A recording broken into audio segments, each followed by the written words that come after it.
Welcome to the warriors of English. This is Pankaj Ojha. आइए शुरू करते हैं आज की वॉरियर्स ड्रिल 39, जिसमें हमेशा की तरह आप अगेन देखेंगे कुछ मोस्ट इंपॉर्टेंट क्वेश्चंस जो आपके एग्जामिनेशन के लिए, एलटी के लिए, टीजीटी के लिए, ईएमआरएस के लिए ज़रूरी हैं। आइए शुरू करते हैं आज का पहला क्वेश्चन। उसके पहले ये थोड़ा सा करेक्शन देख लीजिए, क्लैरिफिकेशन देख लीजिए। The play within play Pyramus and Thisbe occurred in, ये कहाँ अकर्ड होता है? मिडसमर नाइट ड्रीम में अकर होता है, ध्यान में रखिएगा। ये बिल्कुल सही है। यहाँ पर क्वेश्चन नंबर 12 था ये वॉरियर्स ड्रिल 38 का, तो यहाँ पर ये आंसर तो हमने सही दिया था, लेकिन एक्सप्लेनेशन में थोड़ा सा कंफ्यूजन हुआ था। देखिए, प्ले विद इन प्ले किस एक्ट में अकर होता है? एक्ट 5 में अकर होता है, और वहाँ पर मेरे एक्सप्लेनेशन से ऐसा साउंड हो रहा था कि एक्ट 1 में अकर होता है। एक्ट 1 में प्लानिंग होती है इसकी, ध्यान दीजिएगा। ओके, एक्ट 1 में प्लान किया जाता है। कौन कौन प्लान करते हैं? ये एथेनियन जो हैं और मैकेनिकल्स जो है, Peter Quince, Nick Bottom, Francis Flute, Robin Starveling, Tom Snout Snug, ये सब मिलकर प्लान करते हैं एक्ट 1 में कि हम थेसियस और हिप्पोलिटा की शादी पर एक प्ले विद इन प्ले का परफॉर्मेंस करेंगे। और ये लेकिन परफॉर्म कब होता है? एक्ट 5 में होता है। Don't be confused about it. Okay, आइए अगला क्वेश्चन देखते हैं। इसका पीडीएफ आप अवेल कर सकते हैं ऐप पर जाकर। क्वेश्चन नंबर 1 वॉरियर्स ड्रिल का, his resignation precipitated a leadership crisis. Precipitate का मतलब दोस्तों होता है कोई चीज़ जो एकाएक हो जाना। ओके, आपने अपेक्षा नहीं की है, एकाएक कोई चीज़ हो गई, खासकर वो चीज़ जो आप चाहते नहीं कि एकाएक हो जाए इस तरह। तो प्रिसिपिटेट का मतलब कोई चीज़ तुरंत हो जाना। ओके, ये समझिए, प्रिसिपिटेट कोई चीज़ तुरंत हो जाने से मतलब है। तो इसका एंटोनिम क्या होगा, आप बताइए? प्रोलॉन्ग हो जाएगा। Okay, I hope it is clear. ये देख लीजिए प्रेसिपिटेट क्या है, यहाँ पर दिया हुआ है, क्लियर कर दिया हुआ है। Precipitate something to make something, specially something bad happen suddenly या sooner than it should. Okay, तो उसके रेजिग्नेशन से क्या हुआ कि एक लीडरशिप क्राइसिस तुरंत हो गई। ओके, जो कि नहीं होनी चाहिए थी। मतलब वो चीज़ हो जाए तुरंत एकाएक जो कि आप एक्सपेक्ट ना कर रहे हो, तो उसे प्रेसिपिटेट होना बोलते हैं। The minister gave a public speech on the controversial subject to precipitate the matter. जो मंत्री जी ने क्या किया कि एक स्पीच दी, ओके, एक कंट्रोवर्शियल सब्जेक्ट पे, और उससे क्या हुआ कि मैटर एकाएक खराब हो गया। तो एकाएक सडनली कोई चीज़ हो जाए। It happens always in Tamil Nadu, as we know that वहाँ के मंत्री जो बहुत सारे धर्म के बारे में, इस सब बारे में कुछ ऐसे बयान देते रहते हैं जिससे कि मैटर ख़राब होता रहता है, एकाएक प्रिसिपिटेट हो जाता है। तो कोई चीज़ एकाएक ख़राब हो जाना, कोई चीज़ एकाएक जिसका एक तुरंत एकाएक बिल्कुल जितनी जल्दी होना चाहिए उससे भी जल्दी कोई चीज़ ख़राब हो जाना, उसे प्रेसिपिटेट कहते हैं। तो कहने का मतलब कोई भी चीज़ ख़राब हो जाने से, कोई भी मुद्दा बिगड़ जाने से मतलब है precipitate. Okay, I hope it's clear. Question number 2, he is often the victim of vituperative remarks concerning his wealth. Now you have to tell the synonym of vituperative. Vituperative का मतलब क्या होता है? If the remarks are vituperative, what does it mean? आपको बताना है। तो question number 2 में बात करें तो विटुपरेटिव इज इक्वल टू अब्यूसिव। ध्यान में रखिएगा, विटुपरेटिव रिमार्क्स है, इसका मतलब बहुत ज़्यादा क्रिटिकल रिमार्क्स है, बहुत ज़्यादा ऑफेंसिव रिमार्क है, ऐसा रिमार्क है जो कि नहीं होना चाहिए, बहुत ज़्यादा ऑफेंसिव, बहुत ज़्यादा क्रिटिकल। ये देख लीजिए, ये है विटुपरेटिव। क्रिटिसाइजिंग इन क्रूयल एंड एंग्री वे, किसी को बहुत क्रूयल तरीके से, निर्मम तरीके से और गुस्से से आप क्रिटिसाइज करते हैं। विदरिंग, मेलाइन, बिलिटिल, सार्डोनिक, ये सब इसके सिनोनिम हैं। देखिए क्या है विदरिंग, मलाइन, किसी को मलाइन करना, लांछन लगाने की, जितना आप जब विटुपरेट करना का मतलब आप बिल्कुल लांछन ही लगा रहे हैं, उसे इस तरह क्रिटिसाइज कर रहे हैं जो बहुत निर्मम है, क्रूर है और बहुत गुस्से में। बिलिटिल करना, सार्डोनिक। अब विटुपरेटिव अटैक, ओके, ऐसे आप यूज कर सकते हैं। विटुपरेटिव अटैक, किसी पर आप इस ढंग का अटैक करते हैं कि जो उसको मलाइन करने जैसा है, जो उसको बहुत अपमान करने जैसा है, तो वो विटुपरेटिव अटैक की कैटेगरी में आ जाएगा। ये वर्ड भूलिएगा नहीं। ऑफन आप लोग कंप्लेन करते हैं कि हमें क्या करें, वो कैब तैयार नहीं हो रही। वो कैब में मेहनत करनी पड़ती है, बार बार दोहराना पड़ता है, ऐसे नहीं तैयार होती। और आप सोए बैठे रहते हैं, फिर एग्जाम एकाएक आ गया। और सिर्फ don't look only for TGT. Okay, LT की वैकेंसीज आ रही हैं, बहुत जल्दी आ रही हैं, तो एलटी पर भी फोकस करना है आपको, ध्यान में रखिए। My grandmother was delighted to know that I will be visiting her during the summer holiday and said she will look forward to have me at her home, यहाँ पर आपको क्या इंप्रूवमेंट हो सकता है दिए गए पार्ट में, आप बताइए क्या इंप्रूवमेंट की गुंजाइश है। 4 विकल्प आपकी स्क्रीन पर हैं। She will look forward to have me at her home. She will be looking forward to have me. She will be looking forward to having me at her home. No improvement. तो दोस्तों ये clear है, जो भी हमारे बताए गए instruction के हिसाब से तैयारी कर रहे होंगे उनको कोई प्रॉब्लम नहीं आ रही होगी इस क्वेश्चन को सॉल्व करने में। क्वेश्चन नंबर 3 की अगर बात करें तो यहाँ पर सी ऑप्शन सही हो जाएगा। She will be looking forward to having. Looking forward to के बाद जो वर्ब आती है वो ing लेकर ही आती है, ध्यान में रखिएगा। I'll go dash the 7:30 बस। अब यहाँ पे क्या होगा, on by with to। Question number 4 respond immediately, तो यहाँ बी होगा। ओके, यहाँ पर क्या हो जाएगा, बी हो जाएगा। I will go by the 7:30 बस, ध्यान में रखिए। क्वेश्चन नंबर 4 की अगर बात करें तो बी जवाब देने वाले सबके सब सही हैं। इस बारे में थोड़ा सा इसको डिटेल से देख लेते हैं, इसके नियम बार बार परेशान करते हैं आपको, आइए देखते हैं। We use by plus noun when we talk about means of transport. We do not use और a an before the noun. Noun के पहले ए एन का यूज नहीं करते, जैसे वी ट्रेवल्ड बाई ट्रेन होता है, बाई द ट्रेन नहीं होगा, ध्यान में रखिएगा। We say by bicycle, by car, by taxi, by bus, by train, by boat, by ship, by plane, by air, by sea, लेकिन ये by a train, by the sea ये सब नहीं होता। कब तक नहीं होता उसको भी बताएंगे। इंग्लिश में कुछ सार्वभौम नियम नहीं होता। कुछ लोग बिल्कुल जंप मार देते हैं कि ये सर क्या बता रहे हैं, होता है तो बिल्कुल होता है। इंग्लिश में हर चीज़ के अपवाद हैं, धैर्यपूर्वक सुनेंगे तो बिल्कुल फायदा होगा। We do not use by when the reference is to a specific bicycle, car, train etcetera, ये ध्यान में रखिएगा। We do not use by when the reference is to specific bicycle, car, train etcetera का use हो तो हम क्या नहीं यूज करते, बाय का यूज नहीं करते। Okay, we use on to mean a specific bicycle, bus, train, ship और plane, and in to mean a specific car, taxi, van, lorry और एम्बुलेंस। ऑन का यूज़ कहाँ कहाँ करते हैं, ये देखिए। ऑन का यूज़ करते हैं स्पेसिफिक बाइसिकल की जब हम बात करते हैं, बस की बात करते हैं, ट्रेन की बात करते हैं, शिप की बात करते हैं, प्लेन की बात करते हैं। और इनका यूज़ कहाँ करते हैं, जहाँ कार की बात करते हैं, स्पेसिफिक, सभी में नहीं, जहाँ स्पेसिफिक, ये स्पेसिफिक रूल है, अपवाद वाले नियम हैं। जहाँ हम किसी स्पेसिफिक विशेष कार की, विशेष टैक्सी की, विशेष वैन की बात करते हैं, विशेष लॉरी की, विशेष एम्बुलेंस की बात करेंगे, वहीं पर इनका प्रयोग होगा। वी से on foot, not by foot, ध्यान में रखिएगा। वी से ऑन फुट, ये एक अपवाद ये भी है, हम ऑन फुट बोलते हैं, बाई फुट नहीं। जैसे I went there on foot, not by foot, ध्यान में रखिएगा, ये एक्सप्रेशन ध्यान में रखिएगा, यहीं पर चूक हो जाती है। He goes to the office on foot. Okay, तो यहाँ पर ऑन फुट ऐसे यूज़ होगा। इन चीज़ों को आपको ध्यान रखना है। ओके, और यहाँ पर भी ये देख लीजिए, I will go by the 7:30 बस अगर यहाँ पे यूज हुआ है तो यहाँ स्पेसिफिक 7:30 बस की बात हो रही है, इसलिए दा लगा हुआ है। एक विशेष बस की बात हो रही, कंफ्यूज मत होइए। अगर दा नहीं लगा होता तो दा ये नहीं, अगर 7:30 नहीं होता तो दा नहीं लगता यहाँ पर। Okay, don't be confused. Okay, next question पर आते हैं दोस्तों। She was ready to scream blue murder when the flap landed on her tender slit.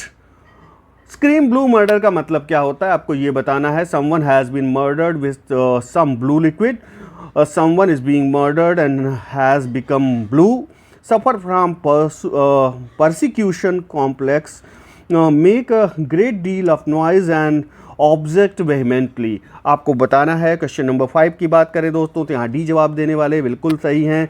कोई मुद्दा है जो आपको परेशान कर रहा है, उसके बारे में बहुत ज़्यादा शोर शराबा जब आप करते हैं, बहुत ज़्यादा आप परेशानी, एक तरह से शोर शराबा करना, शोर शराबा कर कर विरोध आप जब करते हैं, इस तरह के विरोध को स्क्रीम ब्लू मर्डर कहते हैं।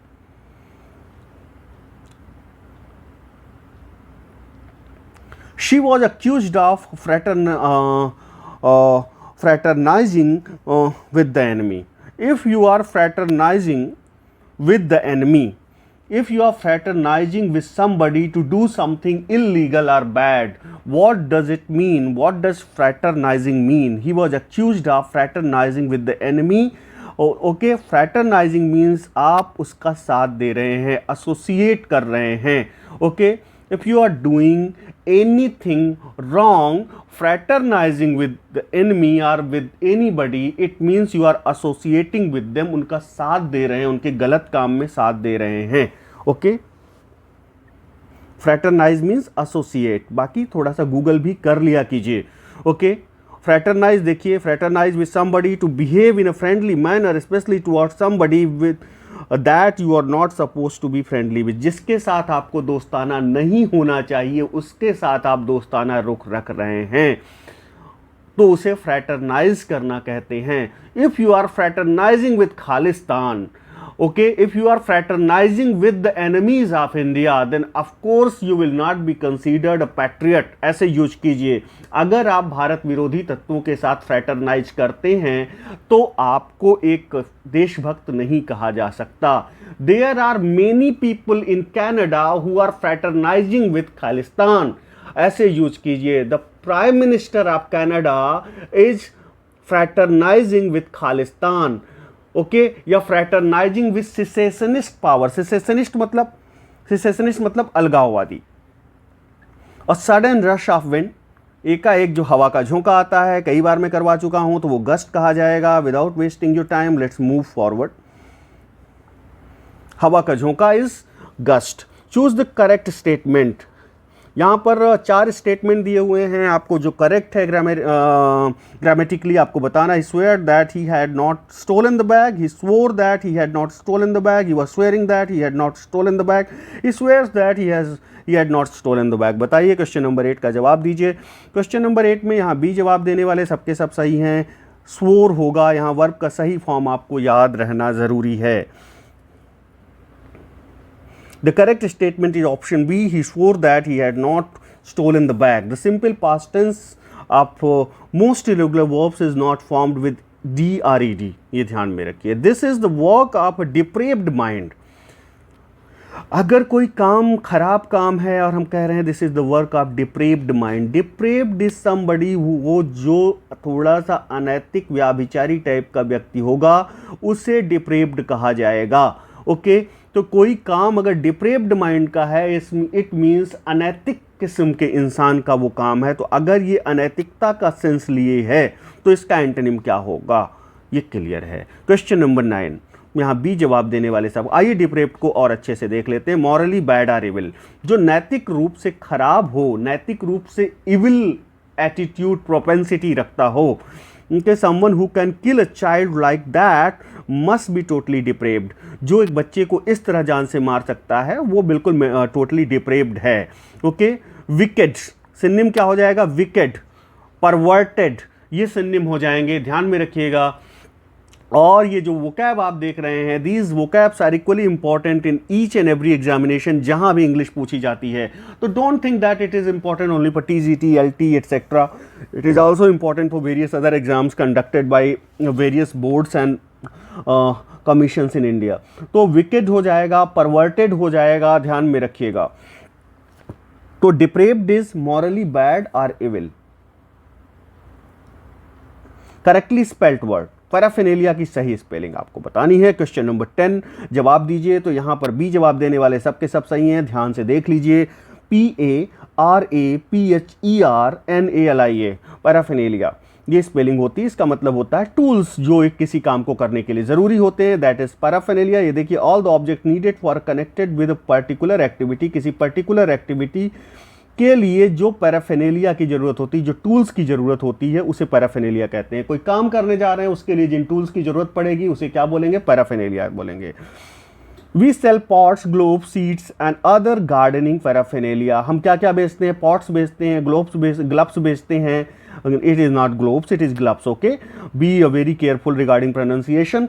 पॉट्स, ग्लव्स, सीड्स, हम मतलब ये सारी चीज़ें बेचते हैं क्योंकि ये गार्डनिंग पैराफेर्नेलिया में आता है। गार्डनिंग पैराफेर्नेलिया मतलब अगर आप बागवानी करना चाहते हैं तो उसके लिए ये टूल्स जरूरी हैं। तो किसी कार्य को करने के लिए जिन जिन टूल्स की जरूरत होती है उन्हीं को एक शब्द में पैराफेर्नेलिया बोलते हैं। I hope it is clear now. How can you avoid anachronism? जो एनाक्रोनिज्म होता है, पहली चीज़ तो आप लिटरेरी टर्म में लोग कहते हैं सर टर्म पढ़ा दीजिए, लिटरेरी टर्म पढ़ा दीजिए। मैं गारंटी लेता हूँ मॉक ड्रिल, ट्राउंस ड्रिल और वेरियस ड्रिल्स में जो वॉरियर्स ड्रिल है जितने मैंने कराए हुए हैं, अगर जितने भी मैंने लिटरेरी टर्म कराए हुए हैं उससे बाहर एक भी नहीं आना। ओके, तो रेस्ट अश्योर्ड जो हमारे ऐप पर all mock test and drills का जो कोर्स है वो आप परचेज कर सकते हैं और आपके लगभग सारे क्वेश्चन वहीं से आ जाएंगे, लेकिन टर्म के तो सारे क्वेश्चन आएंगे। How can you avoid anachronism? आपको बताना है एनाक्रोनिज्म होता क्या है, पहली चीज़ तो आपको ये समझनी होगी। तो कैसे अवॉइड करते हैं ये देखते हैं। क्या होता है तो मैंने कई बार आपको बताया हुआ है। क्वेश्चन नंबर 11, यहाँ पर डी जवाब बिल्कुल सही है। ऑल ऑफ द अबव सारी चीज़ें करनी होंगी। देखिए कैसे हम अवॉइड कर सकते हैं एनाक्रोनिज्म को। When in doubt you'd what's too early for the setting.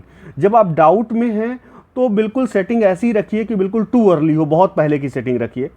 Okay, बहुत बाद की सेटिंग मत रखिए। जैसे आप डाउटफुल में है कि उस समय, जैसे आप मान लीजिए रामायण का परफॉर्मेंस आपको करना है, आपको डाउट है कि भगवान राम का ड्रेस क्या होगा, तो बिल्कुल अर्लीस्ट जाइए कि जब ड्रेस कैसा हुआ करता था। सबसे अच्छा है कि धोती कुर्ता आप पहना दीजिए, वो ज़्यादा होगा, वो सेफ होगा, आप पे एनाक्रोनिज्म का दोष नहीं होगा।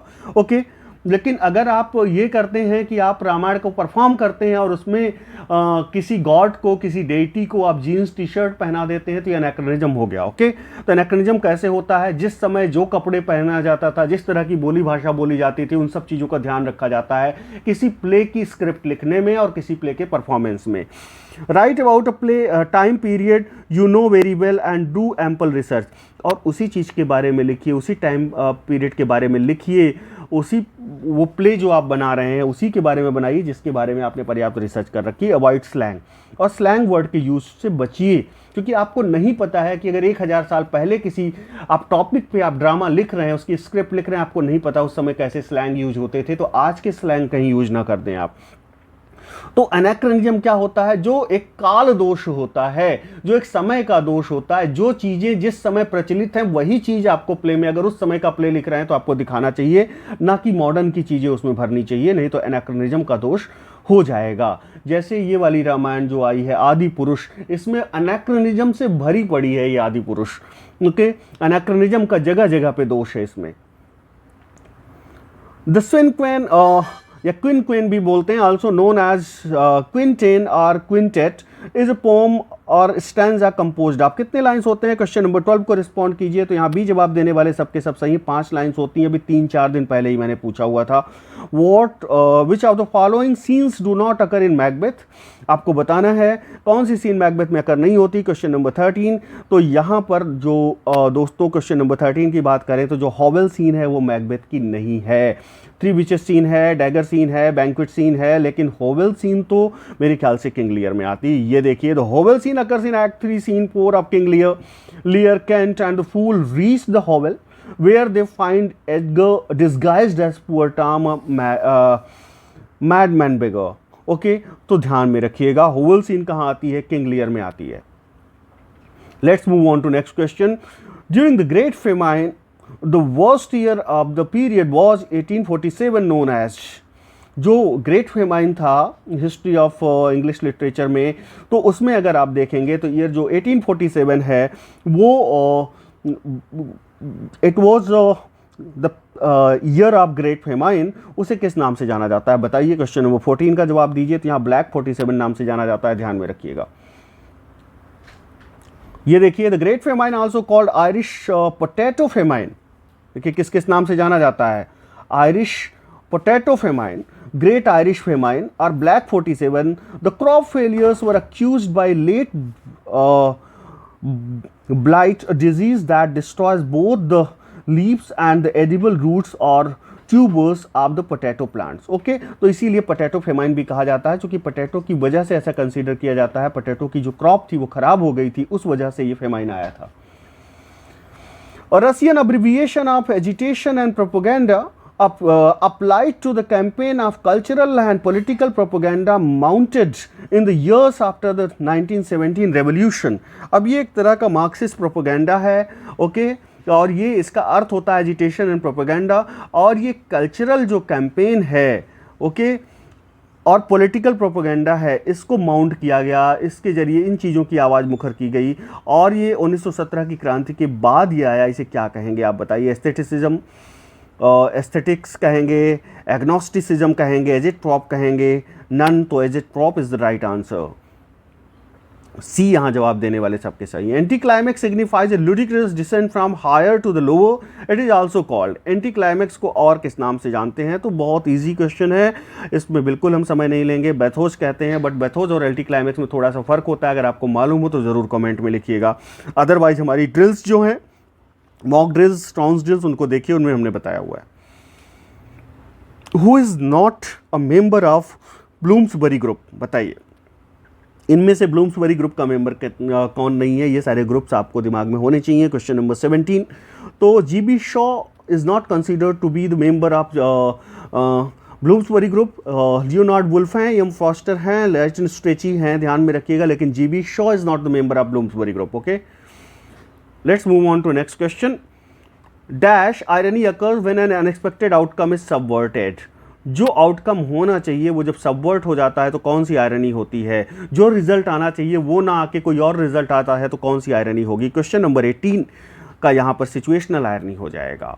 सिचुएशनल आयरनी और कॉस्मिक आयरनी एक दूसरे से मिलते. देखिए, सिचुएशनल आयरनी ये होता है ना कि आप ये एक्सपेक्ट नहीं करते कि चोर के घर में चोरी हो जाए, लेकिन चोर चोरी करने गया, लौट के आया, देखा तो उसी के घर में चोरी हुई है, तो ये सिचुएशनल आयरनी हो गया. ट्रैफिक पुलिस चलान काटने गई, खुद पता लगा जिस गाड़ी से गई उसी का चलान हो गया, क्योंकि वो जो मानक हैं ट्रैफिक रूल्स के वो नहीं फुलफिल करते थे. तो ऐसी जगहों पे सिचुएशनल आयरनी होती है. Be very clear about it. Change the voice, let him see the picture. आप इसको पैसिव वॉइस में चेंज कीजिए. क्वेश्चन नंबर 19 में यहाँ पर ए जवाब देने वाले सबके सब सही होंगे. Let the picture be seen by him, आसान है इसलिए हमने ज़्यादा समय नहीं लिया. Change into direct speech. Tom said that the burglar had come in through the window. अब आपको इसको डायरेक्ट में बदलना है, इनडायरेक्ट में नहीं. Be ready for both direct speech and vice versa. Direct से इनडायरेक्ट, इनडायरेक्ट से डायरेक्ट, दोनों में बदलने के लिए आपको मेंटली प्रिपेयर्ड रहना चाहिए. और आपको मैंने तरीका बता दिया है, अप्रोच बता दिया है. कभी डायरेक्ट इनडायरेक्ट के क्वेश्चंस गलत नहीं होंगे. क्वेश्चन नंबर 20 की बात करें तो बताइए क्या होगा इसमें? चारों ऑप्शन आपके सामने हैं. तो यहाँ पर डी वाला ऑप्शन जो है दोस्तों बिल्कुल वो एप्लीकेबल है. Tom said the burglar came in through the window, ये आपका आंसर हो जाएगा. तो दोस्तों आज के ये 30 क्वेश्चंस थे जो 20 क्वेश्चंस थे जो हम आपके लिए लेकर आए, जिसमें से वोकैब के 50% से ज़्यादा क्वेश्चन थे और बाकी के क्वेश्चन ग्रामर के और लिटरेचर के थे. तो दोस्तों देखते रहिए वॉरियर्स ड्रिल और हमारी जो भी ड्रिल्स हैं, और चैनल को प्लीज़ जाते जाते शेयर कर दीजिए, चाहे 2 ही दोस्तों में शेयर कीजिए. आप ही की वजह से हमारे पास कोई एडवर्टीजमेंट का रिसोर्स नहीं है. I totally depend upon you. और आप चाहते हैं कि teachers like me should get going, हमारा सब चलता रहे, सर्वाइवल चलता रहे, तो आपको बहुत ज़रूरी है कि इसको सब्सक्राइब कीजिए चैनल को और शेयर ज़रूर कीजिए, लाइक कीजिए, कमेंट अगर पॉसिबल हो तो कमेंट करके जाइए. अगर आपको अच्छा नहीं लगा तब भी कमेंट कीजिए. I don't consider it wrong अगर कोई नेगेटिव कमेंट आता है या कोई आपकी सलाह आती है, लेकिन आप कमेंट जरूर कीजिए. ओके दोस्तों, कमेंट कीजिए, लाइक कीजिए, शेयर कीजिए, और इन वीडियोज़ को शेयर कर देंगे तो बहुत हमें फ़ायदा होने जा रहा है. फ़ायदा इन द सेंस कि हमारा उत्साह बढ़ेगा. Thank you very much.